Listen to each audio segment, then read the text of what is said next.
one thing to the question about what difference it can make. There are basically three key elements to testing, okay? At least when it comes to COVID-19. One is the labs to actually process the test, okay? And those labs in them, or doctor's offices or outpatient clinics or hospitals, have machines in them, okay?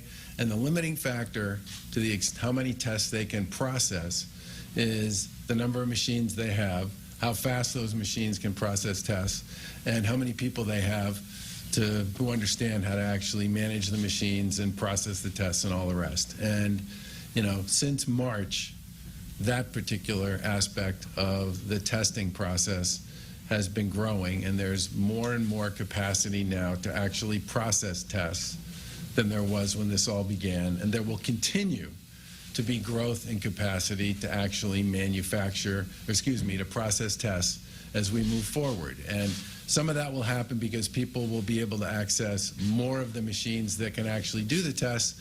Some of it's going to happen because people are working on machines that can actually process more tests more quickly than whatever the old version was.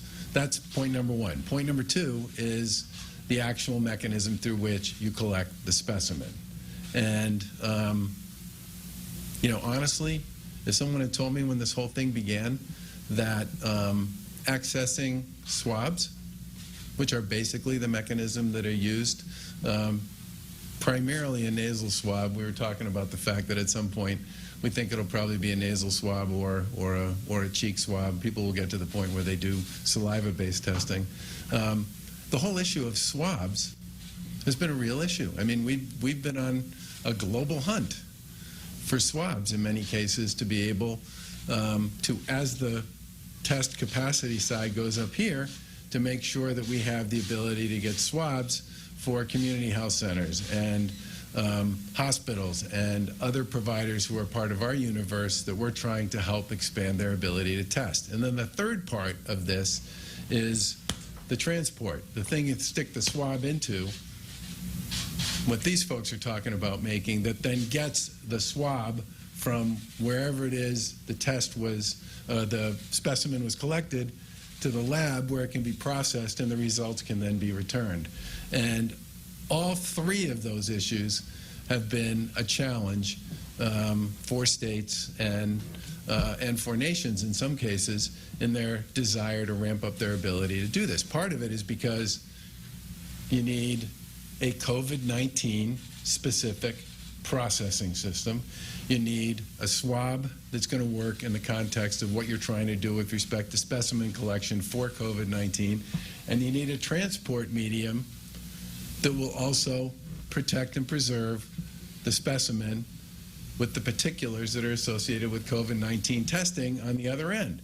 So if these folks can make 20 or 30,000 or 40 or 50,000 or whatever the number ends up being, transport mediums here in Massachusetts that can be available to folks like us and others that are looking to expand testing, and we can keep them here in Massachusetts, that's a huge win for us in the larger context of trying to get from where we're testing now to a higher and more significant level. Because the biggest challenge across PPE testing, many of the issues that are associated with this issue since it got started some 65, 70 days ago, has been creating capacity.